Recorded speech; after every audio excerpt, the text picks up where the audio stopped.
बिस्मिल्लाहिर्रहमानिर्रहीम। अस्सलाम वालेकुम माय यूट्यूब फैमिली, कैसे हो आप सब। उम्मीद करती हूँ कि आप सब ठीक होंगे और मैं भी बिल्कुल ठीक हूँ और आपको अपने चैनल में वेलकम करती हूँ।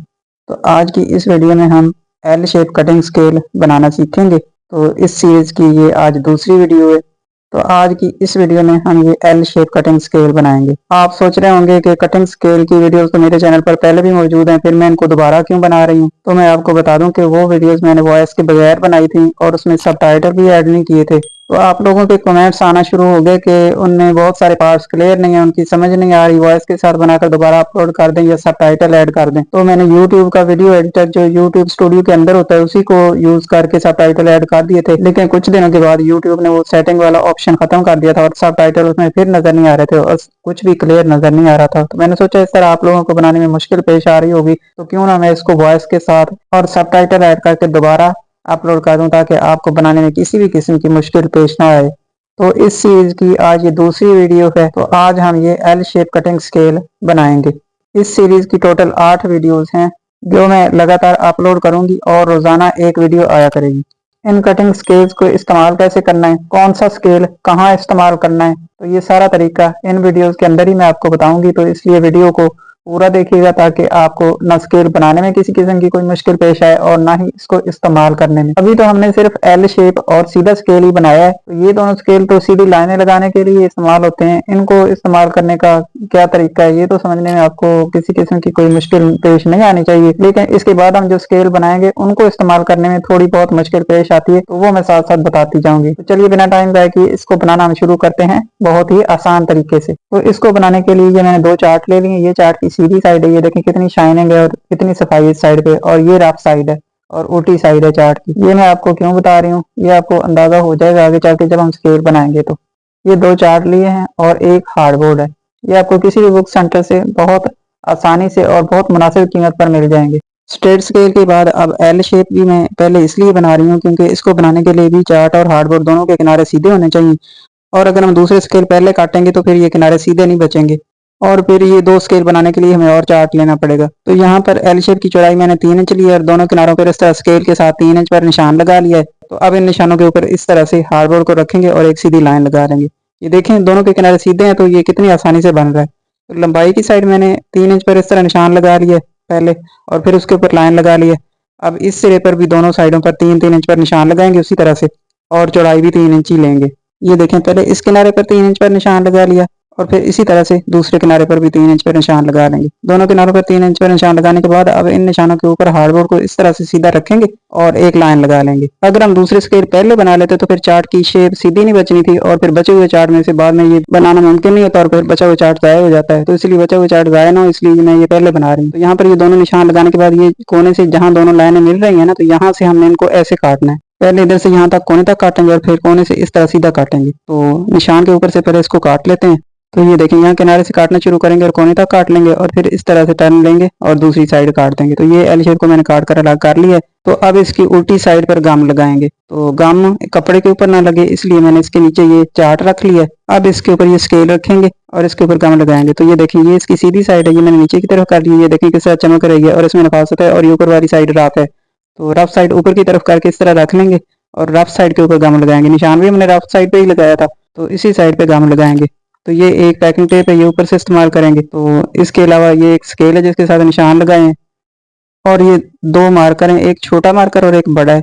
तो इसको निशान लगाने के लिए इस्तेमाल करेंगे। ये सारा सामान बुक सेंटर से ही आपको आसानी से मिल जाएगा। तो पहले इसके ऊपर गम लगा लेते हैं। गम इसके ऊपर अच्छी तरह से लगाएं ताकि ये अच्छी तरह से चिपक जाए। यहाँ पर मैं आपको एक बात बता दूं कि अगर आप ये गम नहीं लेना चाहते तो आप इसकी जगह आटा भी इस्तेमाल कर सकते हैं। गंदम का आटा, उसमें थोड़ा सा पानी डालकर पतला सा घोल बना लें, उसको 3-4 मिनट तक पका लें किसी भी बर्तन में। जब थोड़ा सा स्टिकी हो जाए तो आप वो भी इसकी जगह इस्तेमाल कर सकते हैं। तो यहाँ पर मैंने चार्ट की उल्टी साइड पर अच्छी तरह से गम लगा लिए। तो अब इस स्केल को उठाएंगे और ये नीचे जो चार्ट रखा था ताकि कपड़ा खराब ना, इसको हटा देंगे और एल शेप वाले इस चार्ट को हार्डबोर्ड के ऊपर इस तरह से उल्टा रख लेंगे और दोनों किनारों से अच्छी तरह से सेट करके बराबर कर लेंगे और फिर ऊपर से थोड़ा सा इस तरह प्रेस करेंगे और इसको चिपका लेंगे। तो ये देखिए मैंने इसको थोड़ा सा प्रेस करके इसके ऊपर चिपका लिया है और इस तरह चिपकाने के बाद अब इसके किनारे के बिल्कुल साथ साथ इसकी कटिंग कर लेंगे, क्योंकि इससे पहले जो हमने स्केल बनाया वो तो सीधा था। तो सीधे तीनों पीस काट कर बाद में जोड़े जा सकते हैं, उसको बनाना आसान था। और शेप वाले स्केल अगर हम पहले काट कर बाद में जोड़ेंगे तो वो काटते वक्त इधर उधर हिल सकते हैं और शेप खराब हो सकती है। तो इसलिए पहले इनको अगर गम के साथ इस तरह पहले चिपका लेंगे और बाद में काटेंगे ना, तो फिर इनकी शेप सही रहेगी और इधर उधर हिलेंगे भी नहीं। और हार्डबोर्ड थोड़ा नरम हो जाता है गम लगने के बाद, इसको काटना भी आसान होता है। तो इस तरह ये स्केल की शेप खराब नहीं होती और ये सफाई से कट जाएगा। तो अंदर वाली साइड कोने तक काटेंगे और फिर दूसरी साइड सिरे से काटना शुरू करेंगे यहाँ से, और अंदर वाली साइड कोने तक काट लेंगे। तो ये देखिए यहाँ मैंने कोने तक अंदर वाली साइड से इसको काट लिया और काट कर अलग कर लिया। तो अब इसको इस तरह से उल्टा करके रख लेंगे और इसकी दूसरी साइड पर गम लगा लेंगे। जैसे पहले चार्ट पर लगाई थी ना, उसी तरह से इस साइड भी लगा लेंगे और इसको अच्छी तरह से फैला लेंगे। तो यहाँ पर मैंने एल शेप की उल्टी साइड पर अच्छी तरह से गम लगा ली है। तो अब ये एक चार्ट ले लिया, ये इसकी उल्टी साइड है। ये देखें, ये रफ साइड है और ये सीधी साइड है। तो ये देखें मैंने चार्ट की उल्टी साइड नीचे की तरफ कर ली है और इस तरह स्केल के ऊपर इसको रखेंगे और ऊपर से थोड़ा सा प्रेस करेंगे और इसको चिपका लेंगे। तो यहाँ पर मैंने ऊपर से थोड़ा सा प्रेस करके चार्ट को अच्छी तरह से स्केल के साथ चिपका लिया है। तो अब इसको दूसरी साइड पलट लेंगे और दूसरी साइड पलटने के बाद अब यहाँ से किनारे के बिल्कुल साथ साथ इसकी कटिंग कर लेंगे। इस तरह ये आसानी से और सफाई से काट जाता है, क्योंकि गम लगने के बाद चार्ट और हार्डबोर्ड दोनों नरम हो जाते हैं, तो इनको काटना आसान होता है। तो वो इधर उधर हिलते भी नहीं और शेप भी खराब नहीं होती और नरम हो जाते हैं, तो इसलिए आसानी से काट जाते हैं। तो यहाँ पर ये चार्ट के एल शेप वाले किनारे के बिल्कुल साथ साथ इसकी कटिंग कर लेंगे। तो ये देखें यहाँ पर दोनों साइडों से किनारे के बिल्कुल साथ साथ इसकी कटिंग करते हुए मैंने एल शेप को अलग कर लिया है। और ये देखें कितनी सफाई से और कितनी आसानी से हमारा ये एल शेप बनकर तैयार हो गया है। मैंने चूंकि अभी इसके ऊपर गम लगाई और ये गीला है, तो इसको खुश्क करने के लिए हम इसके ऊपर इस तरह से इस्त्री फेरेंगे और इसके ऊपर इतनी देर तक इस्त्री चलाएंगे जब तक इसके अंदर की नमी अच्छी तरह से खुश्क नहीं हो जाती और ये सख्त नहीं हो जाता। जब अच्छी तरह सख्त हो जाएगा और इसके अंदर की नमी खुश्क हो जाएगी, तो फिर ही हम इसके ऊपर मार्किंग करेंगे। क्योंकि गीले के ऊपर अगर हम मार्किंग करेंगे तो इसके ऊपर स्याही फैल जाएगी और फिर इसके ऊपर एक तो सफाई नहीं आएगी, और दूसरा अगर इसके अंदर नमी रहेगी तो ये चूंकि चार्ट से और गत्ते से बनाया है, तो ये जल्दी टूट जाएगा और ख़राब भी हो जाएगा। तो इसलिए इसको अच्छी तरह से खुश्क कर लेंगे पहले, ताकि इसके अंदर नमी बिल्कुल ना रहे और जब हम इसके ऊपर मार्किंग करें तो स्याही भी ना फैले और बाद में नमी की वजह से ये नरम होकर जल्दी टूटेगा भी नहीं। और इसको इस्त्री के साथ ही खुश्क करें और खुश्क करने के लिए धूप में ना रखें। अगर इसको खुश्क करने के लिए धूप में रखेंगे तो जब तक इसके अंदर की नमी खुश्क होगी ये टेढ़ा हो जाएगा और इसकी शेप खराब हो जाएगी। तो ये देखिए मैंने इसके अंदर की नमी को इस्त्री के साथ खुश्क किया, तो ये कितनी सफाई से बन गया है। अब इसके ऊपर इंची टेप को इस तरह से रखेंगे और इंच वाले निशान लगाएंगे। तो यहाँ कोने से लगाना शुरू करेंगे और नीचे वाली साइड लगाते जाएंगे। एक एक इंच के फासले पर पहले कच्ची पेंसिल के साथ निशान लगा लेंगे और फिर इसको मोटे मार्कर के साथ डार्क करके इसके ऊपर लाइनें लगा लेंगे। तो ये देखें यहाँ पर मैंने ऊपर वाले कोने से निशान लगाने शुरू किए हैं और नीचे वाले सिरे तक सारे स्केल के ऊपर इस तरह एक एक इंच के फासले पर निशान लगा लेंगे।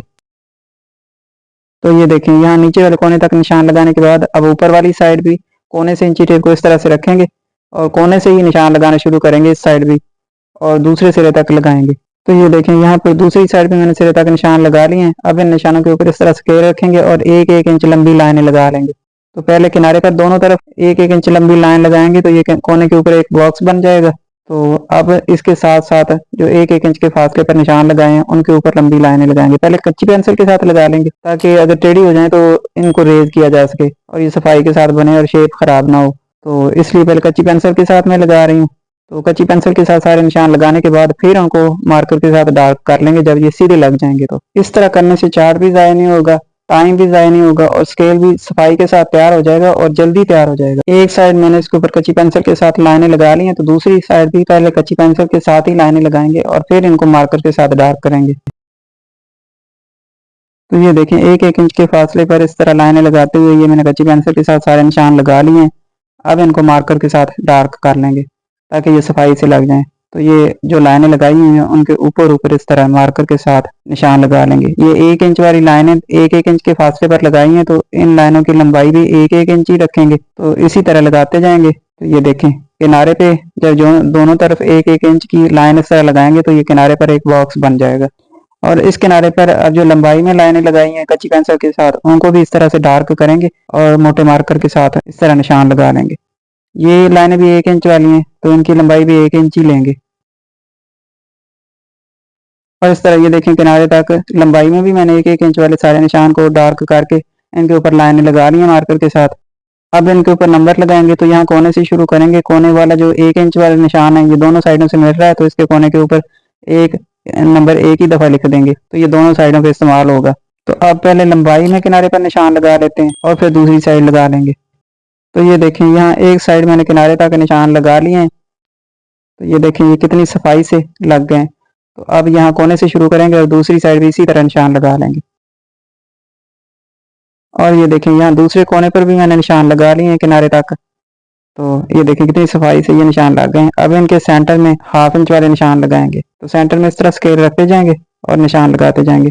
ये निशान इनके सेंटर में ये जो मैं लगा रही हूँ ये हाफ इंच वाले निशान है, तो इसलिए इनकी लंबाई भी हाफ इंच ही लेंगे। 1 इंच वाले निशान और नंबर लगाने के बाद सेंटर में जब ये निशान लगाते हैं ना तो ये आसानी से लग जाते हैं। इसके लिए हमें पैमाइश नहीं करनी पड़ती और ये बाद में लग भी सफाई से जाते हैं।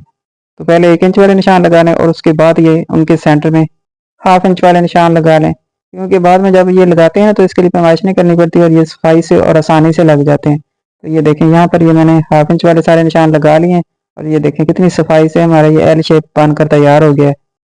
तो ये देखें अभी ये थोड़ा नरम लग रहा है, अभी इतना सख्त नहीं है, तो इसमें थोड़ी सी नमी है। तो इस तरीके से साथ मैं इसको एक दफ़ा और खुश्क कर लूँगी ताकि इसके अंदर की नमी जो है अच्छी तरह से खुश्क हो जाए। अगर आप चाहें तो इसको ऐसे भी इस्तेमाल कर सकते हैं, लेकिन मैं इसके ऊपर पैकिंग टेप लगाऊंगी, क्योंकि पैकिंग टेप जब ऊपर लग जाती है ना तो फिर इसके अंदर नमी नहीं जाती और ये जल्दी टूटता नहीं है, तो ज़्यादा देर तक चलता है। इसलिए मैं तो आपको यही मशवरा दूंगी कि आप जब इतनी मेहनत से स्केल तैयार करें तो इसके ऊपर पैकिंग टेप जरूर लगाएं, क्योंकि इस तरह पैकिंग टेप के साथ इसको कवर करने के बाद इसके ऊपर सफाई भी आ जाती है। एक तो फिनिशिंग आ जाती है और दूसरा नमी इसके अंदर नहीं जाती और ये इसके ऊपर जो निशान लगे हुए हैं वो भी नहीं उतरते और ये खराब नहीं होता और ज्यादा देर तक चलता है। तो यहाँ पर पैकिंग टेप इसके ऊपर इस तरह लगाएंगे, स्केल का किनारा पैकिंग टेप के बिल्कुल सेंटर में आइए। देखें आधी पैकिंग टेप मैंने स्केल के ऊपर लगाई और आधी आगे की तरफ बढ़ा दी। तो अब यहाँ किनारे से काट देंगे। तो इस तरह काटने के बाद अब ये जो आधी आगे की तरफ बढ़ाई हुई है तो इसको इस तरह दूसरी साइड फोल्ड करेंगे ऐसे। ये देखें इस तरह दूसरी साइड फोल्ड करेंगे और दूसरी साइड फोल्ड करने के बाद इसे दूसरी साइड चिपका देंगे इस तरह। तो ये देखें इस तरह ये किनारा कवर हो गया है और आधी आधी पैकिंग टेप दोनों तरफ लग गई है। तो एक किनारा कवर हो गया। इसी तरह से अब ऊपर वाली साइड लगाएंगे। ऊपर वाला किनारा भी पैकिंग टेप के सेंटर में रखेंगे, किनारे से लगाना शुरू करेंगे और कोने तक लगाएंगे। कोने तक लगाने के बाद अब यहाँ से काट देंगे। तो इस तरह ये जो ऊपर वाली साइड बढ़ाई हुई है इसको भी इस तरह दूसरी साइड फोल्ड करेंगे और इस तरह ये किनारा भी कवर हो जाएगा। तो ये देखें मैंने इस तरह फोल्ड करके दूसरी साइड इसे चार्ट के ऊपर चिपका दिया है और इस तरह एल शेप का ये बाहर वाला किनारा दोनों साइडों से कवर हो गया, लंबाई में भी और चौड़ाई में भी। तो अब इसी तरह से अंदर वाला किनारा भी कवर कर लेंगे। तो अंदर वाले किनारे पर यहाँ कोने से लगाना शुरू करेंगे उसी तरह से कि स्केल का किनारा पैकिंग टेप के सेंटर में आए। आधी पैकिंग टेप ऊपर लगाकर चिपका देंगे और आधी आगे की तरफ बढ़ाएंगे और किनारे के बिल्कुल साथ से इस तरह काट देंगे। और अब ये जो पैकिंग टेप आगे की तरफ बढ़ाई थी इसको इस तरह से फोल्ड करेंगे और दूसरी साइड चिपका देंगे और इस तरह ये अंदर वाला किनारा भी कवर हो गया। तो इसी तरह से इसके ऊपर दूसरी साइड चौड़ाई में भी लगा लेंगे। किनारे से लगाना शुरू करेंगे और कोने तक लगाएंगे और ये किनारे के बिल्कुल साथ पूरी ही लगानी है, आगे नहीं, ज्यादा आगे तक नहीं चिपकानी। ये देखें अब यहाँ कोने से बिल्कुल कोने से इसके साथ से काट देंगे। तो ये थोड़ी सी पैकिंग टेप आगे की तरफ लग गई थी तो यहाँ फोल्ड करने में मुश्किल पेश आ रही है, तो इसको काटना पड़ेगा यहाँ से। तो इसीलिए अगर आप फिनिशिंग के साथ इसको करना चाहते हैं तो फिर पूरी पूरी लगाएं, तो छोटी बड़ी नहीं होनी चाहिए। तो यहाँ इसको कोने से मैंने थोड़ा सा काट दिया। तो अब ये देखें इसको इस तरह से फोल्ड करेंगे और दूसरी साइड चिपका देंगे। इस तरह इसका अंदर वाला किनारा भी कवर हो गया। तो अब दोनों सिरों से लगाएंगे। तो इसकी स्केल की चौड़ाई क्योंकि ज़्यादा है तो इसलिए पहले अंदर वाली साइड से इस तरह से फोल्ड करके 1 इंच फोल्ड करके दूसरी साइड यहाँ तक मैंने चिपका दिया है। तो अब इसको अंदर वाले किनारे के ऊपर से इस तरह बराबर करेंगे और इस तरह किनारे तक लेके जाएंगे और फिर दूसरी साइड से इस तरह मूव कर वो जो पहले 1 इंच ऊपर की तरफ फोल्ड करके लगाया है उसके ऊपर तक इसको लगाएंगे। तो ये अंदर वाला किनारा कवर हो गया है। तो अब ये जो एल शेप का अंदर वाला किनारा है ये कवर हो गया दोनों साइडों से और ऊपर वाली साइड थोड़ी सी रह गई है। तो ये देखें अब ऊपर वाली साइड ऊपर वाले किनारे से बराबर करके इस तरह से लगाएंगे और दूसरी साइड उसी तरह जहाँ से शुरू किया था वहां तक लगाएंगे और काट देंगे। इसी तरह ये दोनों किनारे भी कवर हो गए और अब इसी तरह से लंबाई में लगाएंगे। ऊपर वाले किनारे से लगाना शुरू करेंगे। ये देखें यहाँ से 1 इंच ऊपर की तरफ बढ़ाकर रखा है और इसे नीचे वाली साइड फोल्ड कर दिया है। तो अब यहाँ किनारे के ऊपर ऊपर बिल्कुल बराबर करके लगाते जाएंगे। तो नीचे वाले सिरे तक जब आएंगे तो ये हमने सेंटर और नीचे वाले सिरे कवर करने हैं। तो अब इसको फोल्ड करके दूसरी साइड से मैंने लगाया है। तो किनारे के बिल्कुल बराबर करते ऊपर वाली साइड से ऊपर वाला किनारा कवर हो गया, अब अंदर वाला रह गया। तो अब अंदर वाली साइड से कवर करेंगे और बाकी जो टेप बचेगी वो सेंटर तक आ जाएगी। तो ये देखें यहाँ 1 इंच बढ़ाकर मैं अंदर वाली साइड से ऐसे रख रही हूँ यहाँ से। तो इसको इस तरह नीचे वाली साइड फोल्ड करेंगे और ऐसे चिपका देंगे और दूसरी ये जो पैकिंग टेप है इसको ऊपर लगाते जाएंगे और दूसरी साइड से फोल्ड करके उसी के ऊपर बराबर ला के फिर जहाँ से शुरू की थी वहीं तक ले जाएंगे। तो ये देखें यहाँ ऊपर से फोल्ड करके मैंने दूसरी तरफ टर्न लिया है। तो नीचे वाली साइड से भी अब इसको किनारे तक इसी तरह लगाते जाएंगे और ये देखें यहाँ पर आकर जहाँ से छोड़ा था वहां तक लगाएंगे। तो ये देखें, ये पैक टेप यहाँ से मैंने शुरू की थी, तो अब ये फोल्ड किया वो किनारा खड़ा है तो यहाँ तक मैंने लगा दिए। तो इसी तरह इसके दोनों ऊपर वाले किनारे भी कवर हो गए हैं और इसके दोनों सिरे भी पैकिंग टेप के साथ मैंने कवर कर दिए हैं। और इस तरह कितनी सफाई से और कितनी आसानी से हमारा ये एल शेप बनकर तैयार हो गया है। तो आप भी इसको इसी तरह से बना लें, इतना मुश्किल नहीं है, बहुत आसानी से बन जाएगा इंशाल्लाह। लेकिन फिर भी अगर मुश्किल पेश आए तो वीडियो चलाकर सामने रख लें और स्टेप बाय स्टेप जैसे मैं बताती जा रही हूँ उसी तरह से फॉलो करते जाएं। तो इंशाल्लाह आपका भी ये एल शेप कटिंग स्केल इतनी ही सफाई के साथ है और इतनी ही आसानी से बन जाएगा। तो जल्दी से इसको तैयार करें और अपनी किट मुकम्मल करें, क्योंकि ईद आने वाली है। तो ईद पर अपने कपड़े खुद सिलाई करके बचत भी तो करनी है ना। तो जब अपने कपड़ों की खुद सिलाई करके पैसे बचाएंगे तभी एक की जगह दो सूट बनाएंगे। तो वीडियो देखकर ये स्केल खुद भी बनाएं और अपने फैमिली मेंबर्स और रिश्तेदारों में और जानने वालों में जो ज़रूरतमंद है और कमज़ोर हैं और सिलाई नहीं दे सकते, परेशान हैं, उनको भी ये बताएं और उनको भी सिखाएं, सदका जारिया समझ के। इससे आपको सवाब भी मिलेगा, क्योंकि नेकी समझ कर जब इंसान किसी की हेल्प करता है ना तो अल्लाह ताला उससे राज़ी हो जाता है और उसकी ज़िंदगी में नेमतें, रहमतें और बरकतें बढ़ जाती हैं। तो इसलिए अगर आपके आस-पास कोई ज़रूरतमंद है जिसको आपकी हेल्प की ज़रूरत है तो आप ज़रूर करें। अगर आप चैनल पर नए हैं तो काइंडली सब्सक्राइब कर लें और साथ में लगे बेल के बटन को भी प्रेस कर लें, तभी तो हमारी आने वाली वीडियो का नोटिफिकेशन आपको टाइम पर मिलेगा। इसी के साथ मुझे इजाज़त दीजिए, दुआ में याद रखिएगा। Thanks for watching. अल्लाह हाफ़िज़।